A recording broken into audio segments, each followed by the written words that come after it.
Wanita ini bernama Miss Beck. Ketika Miss Beck sedang pulang kerja, tiba-tiba ia melihat seorang anak perempuan dengan berpakaian lusuh sendirian sedang berdiri di hadapannya. Dengan sikap cueknya, ia merasa iba dengan anak itu dan langsung mengajaknya makan. Anak itu terlihat sudah tidak makan beberapa hari. Di sana terjadilah percakapan singkat antara mereka berdua. Mereka saling berkenalan, siapa nama mereka dan umurnya. Ternyata anak itu bernama Jiun. Nah, si Jiun ini seperti sedang menutupi sesuatu. Tiba-tiba datanglah seorang wanita yang kenal dengan Jiun. Terlihat baik di depan Miss Beck, tapi Jiun terlihat sangat ketakutan dan menggandeng tangan Miss Beck. Sebelum Jiun dibawa oleh wanita itu, Miss Beck melihat ada mem di bahu Jiun. Kemudian Jiun dibawa oleh wanita tersebut dan Miss Beck pulang ke rumah. Sesampainya di rumah, ia memikirkan kejanggalan yang terjadi oleh Jiun. Keesokan harinya saat Miss Beck sedang bekerja di tempat spa, secara kebetulan wanita yang membawa Jiun tadi malam datang untuk spa di tempat Miss Beck bekerja. Dan Miss Beck lah yang menjadi terapisnya. Terjadilah percakapan di sana antar mereka. Ternyata wanita tersebut memberitahu bahwa anak perempuan yang tadi malam itu bukanlah anaknya, melainkan anak dari pacarnya dengan mantan istrinya 20 tahun yang lalu. Wanita itu mengatakan bahwa ia ingin melindungi Jiun. Sebenarnya hubungan antara wanita tersebut dengan ayahnya Jiun tidak ada kemajuan apapun. Ayahnya hanya seorang pengangguran dan kehidupannya hanya dihabiskan untuk bermain game. Namun wanita itu tetap bertahan dengan hubungan yang toksik tersebut. Namun Miss Beck ini nggak peduli dan mengacuhkan cerita dari wanita itu. Yang mencurigakan dari wanita tersebut adalah ketika ia sampai di rumah dan melihat pacarnya sedang bermain game, ia mengatakan bahwa negara sudah memotong tunjangan anaknya dan ini membuatnya muak, sedangkan sang ayah tidak mempedulikannya sama sekali. Padahal wanita tersebut bukan siapa-siapa, tapi mengapa ia membicarakan tentang tunjangan? Apakah wanita tersebut dan sang ayah sengaja mempertahankan anak itu demi tunjangan yang didapat dari pemerintah tanpa memikirkan kesehatan sang anak? Ketika wanita itu masuk ke kamar mandi, di sana terlihat ada Jiun yang sedang duduk di lantai sambil ketakutan menatap wanita itu. Seperti telah terjadi sesuatu, sambil wanita itu berbicara, melihat wajahmu saja membuatku jijik, dan ia langsung meninggalkannya di dalam kamar mandi. Jiun hanya bisa menangis, dan ayahnya juga tidak peduli, hanya bermain game seharian. Di sisi lain, Miss Beck memiliki pacar. Pacarnya adalah seorang polisi. Ternyata Miss Beck mempunyai kehidupan yang kelam di masa kecilnya. Sang polisi tersebut sedang menyelidiki kematian ibunya Miss Beck yang belum lama terjadi. Kematian ibunya tersebut sebelumnya tidak diketahui oleh Miss Beck. Karena saat ditemukan jenazahnya di rumah, jenazah tersebut sudah meninggal beberapa hari yang lalu. Miss Beck pun ke rumahnya dan menemukan foto ia bersama dengan ibunya di sebuah tempat bermain. Dan setelah melihat foto itu, kemudian ia membuangnya ke tempat sampah. Di sisi lain, sang polisi tersebut mencari tahu kasus kematian ibunya Miss Beck. Ia mewawancarai seorang saksi. Ia mengatakan, ternyata ibunya mengalami depresi. Ibunya dihantui kenangan buruk di sisa hidupnya. Semenjak suaminya meninggal, ia menderita depresi berat. Setiap kali ibunya mabuk, tanpa sadar ia telah menikahi putrinya, yaitu Miss Beck. Dari kejadian itulah ia jadi menyalahkan dirinya sendiri, karena ia merasa ia telah merusak kehidupan putrinya. Polisi itu pun sangat terkejut mendengarnya. Saat Miss Beck sedang mengurus sertifikat kematian ibunya, sepulangnya ia dari sana, Miss Beck melihat anak itu lagi yang sedang berdiri sendirian dengan kondisi yang menyedihkan. Seluruh badannya terlihat penuh luka dan mengingatkannya pada masa kecilnya dulu. Akhirnya Miss Beck mendekati anak itu, kemudian mereka saling tatap. Dan Miss Beck bertanya kepada Jiun, apakah dia melukaimu? Tapi anak itu menjawab tidak. Akhirnya Miss Beck membawa anak tersebut ke toko baju dan membelikannya banyak jaket, shawl, serta topi untuk menutupi luka tubuhnya di suhu yang sangat dingin. Jiun juga diajak ke restoran dan dibelikannya banyak makanan. Miss Beck menyuruhnya untuk menghabiskan makanan tersebut, tapi Jiun gak mau. Akhirnya Miss Beck bertanya, kau mau pergi kemana? Tapi Jiun menjawab, aku hanya lapar. Miss Beck mengatakan mereka tampaknya tak memberimu makan, bahkan tidak memberimu uang. Anak itu menjawab, setelah mereka memberiku uang. Miss Beck bertanya lagi, apakah ada orang lain yang tahu tentang ini? Namun Jiun hanya diam saja. Akhirnya Miss Beck membawa Jiun ke kantor polisi untuk melaporkan adanya kejanggalan mengenai Jiun, seperti telah dilakukannya.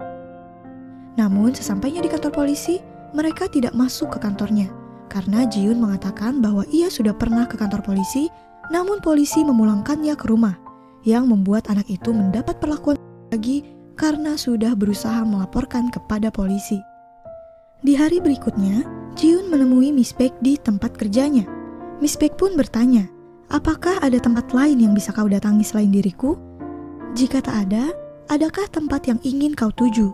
Tapi anak itu hanya diam saja. Akhirnya di situ Miss Baek punya ide. Ia searching di handphonenya, tempat yang bagus untuk membawa anak-anak bermain. Ia langsung membawa anak itu ke tempat wahana permainan. Anak itu sangat menikmati pemandangan laut dan matahari serta burung-burung yang indah.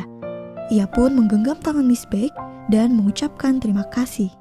Miss Baek pun sangat terharu saat itu. Setelah itu Ji-Yoon menaiki wahana sambil mereka berbincang. Miss Baek bertanya, apa kau tahu di mana ibumu? Ji-Yoon pun menjawab, di surga. Di suatu tempat di mana tak ada ayah ataupun diriku, dan itu katanya adalah surga. Anak itu bertanya balik kepada Miss Baek, di mana ibumu? Miss Baek terlihat kesal, dan Miss Baek menjawab, ibuku ada di neraka. Setelah itu mereka pun langsung pulang. Miss Baek mengantarkan Ji-Yoon langsung ke rumahnya, dan sesampainya di rumah Miss Baek memencet bel, tapi tidak ada yang buka pintunya. Akhirnya ia langsung berniat untuk pergi. Tapi gak lama kemudian pintu itu terbuka dan ternyata ayahnya Ji-Yoon yang keluar. Ayahnya pun langsung memanggil Ji-Yoon sambil berkata, bukankah sudah aku beritahu jangan berkeliaran? Dan ayahnya langsung Ji-Yoon ke dalam. Tapi Miss Baek langsung menolong Ji-Yoon. Di situ terjadi perdebatan antara Miss Baek dan orang tuanya Ji-Yoon, di mana Miss Baek ingin membawa Ji-Yoon keluar dari rumah itu, tapi ada wanita itu. Dan wanita itu berkata, jika kau ingin memilikinya, kau bisa membayarnya sebesar 100 juta. Orang tuanya Ji-Yoon terlihat seperti orang gila yang tidak waras, tidak seperti manusia pada umumnya. Setelah Miss Baek membawa mereka ke kantor polisi, polisi pun langsung memeriksa luka yang ada di tubuh Ji-Yoon. Ketika polisi itu melihat ada kelingkingnya, wanita itu langsung bilang, dia punya kebiasaan menggigit kukunya, makanya menjadi luka. Dan kakinya juga ditanya kenapa ada luka. Dengan rasa takutnya sambil menatap ayahnya itu, Ji-Yoon menjawab bahwa ia terjatuh sendiri. Ji-Yoon bukannya jujur, tapi ia malah menutupi perbuatan ayah dan pacarnya. Di situ polisi pun juga mengatakan bahwa tidak ada tetangga yang mendengar seorang menangis. Padahal Miss Baek sudah bilang bahwa ia adalah saksinya. Namun polisi tidak punya bukti nyata untuk saat itu. Bahkan anak itu juga menyangkal semuanya. Si wanita itu malah playing victim. Ia merasa takut bahwa nanti Miss Baek yang akan mengambil Ji-Yoon tanpa persetujuan mereka, agar Miss Baek bisa dijauhkan dengan Ji-Yoon karena dianggap telah mengganggu rumah tangga orang. Akhirnya wanita itu mengatakan seperti itu. Udah anak itu tidak mau mengakui, tetangganya pun juga tidak pernah mendengar tangisannya, saksinya hanya satu, tidak ada bukti apa-apa juga, jadi polisi hanya meminta jangan jadikan ini menjadi suatu masalah yang besar. Dan dengan sia-sia akhirnya mereka semua dipulangkan. Keesokan harinya saat di rumahnya Ji-Yoon, orang-orang pusat akan mengunjungi rumah mereka. Ayahnya disuruh jagain Ji-Yoon, jangan sampai ada orang yang menyentuh Ji-Yoon, karena akan merepotkan jika mereka menemukan memar yang baru. Kondisi Ji-Yoon saat itu sangat lemah, karena kaki dan tidak diberi. Pacar ayahnya langsung mengecek Ji-Yoon, apakah ia masih hidup atau tidak. Sampai larut malam, kondisi Ji-Yoon masih tetap sama, dan ia kehausan. Ia merangkak ke arah keran untuk meminum air dari keran itu.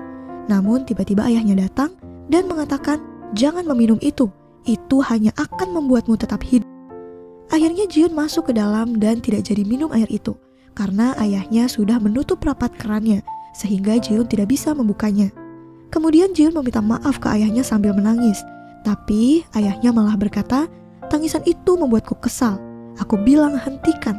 Lebih baik kau. Sambil menangis, Ji-Yoon pun meminta maaf lagi sambil mengatakan maaf karena Ji-Yoon telah lahir ke dunia. Gak lama kemudian ada bel pintu berbunyi dan ada telepon masuk. Ayahnya sangat ketakutan karena disangkanya ada petugas yang datang. Namun ternyata yang datang adalah Miss Baek, tapi tidak dibukakan pintunya karena ia sangat ketakutan. Gak lama kemudian Miss Baek mendapatkan telepon dari pacarnya yang seorang polisi karena ia sangat terburu-buru ingin pergi dengan pacarnya itu. Belum sempat masuk ke rumahnya, Miss Baek langsung pergi dari rumah Jiun. Jiun melihat dari arah jendela kamar mandi bahwa Miss Baek telah pergi dari rumahnya. Jiun sempat memanggil Miss Baek, namun suaranya sangat pelan dan lemah. Makanya Miss Baek tidak mendengarnya. Dengan berat hati, Miss Baek pun langsung menaiki mobilnya bersama dengan Jang Suk. Jang Suk adalah nama dari pacarnya Miss Baek yang seorang polisi itu. Namun di sepanjang perjalanan, Miss Baek mempunyai ikatan batin yang kuat dengan Jiun. Miss Baek mempunyai firasat yang tidak enak dan memikirkan Jiun di sepanjang jalan. Akhirnya ia memutuskan untuk turun dari mobil itu dan balik ke rumah Jiun. Jiun pun akhirnya keluar dari jendela kamar mandi dan langsung terjun ke bawah tanpa ada yang menolongnya. Gak lama kemudian Miss Baek pun sampai di sana. Ia melihat kondisi Jiun yang Ia pun langsung memeluk Jiun. Kemudian ia menggendong Jiun dan berlari ke rumah sakit agar Jiun mendapatkan pertolongan segera. Namun saat sedang mengurus administrasi rumah sakit, Jiun mengajak Miss Baek untuk pergi dari sana. Akhirnya Jiun pun pergi dari rumah sakit bersama dengan Miss Baek menaiki mobil ke rumah Miss Baek. Di sisi lain, Jang Suk kehilangan jejak Miss Baek. Ia menelpon Miss Baek namun nomornya tidak aktif. Ia pun mencari ke rumahnya Jiun, namun malah tetangganya yang keluar karena ia merasa terganggu. Akhirnya pintu itu pun bisa terbuka dan ia melihat ada seorang laki-laki di sana. Ia kaget melihat kondisi rumah itu yang sangat kacau seperti tidak terurus. Jang Suk pun melihat ada tali yang mencurigakan dan ia langsung memfotonya. Ia pun langsung keluar dari rumah itu karena tidak menemukan Jiun ataupun Miss Baek. Ia juga mencari informasi di sekitaran rumah itu, mencari tahu ke tetangganya dan juga ke toko di sekitar sana untuk melihat CCTV. Dan benar saja, di situ ia menemukan bukti. Tiba-tiba Jang Suk mendapatkan telepon dari Miss Baek. Ia bilang, "Apa yang kau inginkan?" Namun tiba-tiba Jang Suk memotong pembicaraan itu. Ia bilang, "Ibumu menyuruhku untuk menyelamatkanmu. Kata ibumu, hari itu adalah hari yang tak pernah bisa ia lupakan. Sepertinya hal itu menghantuinya sampai ibumu meninggal."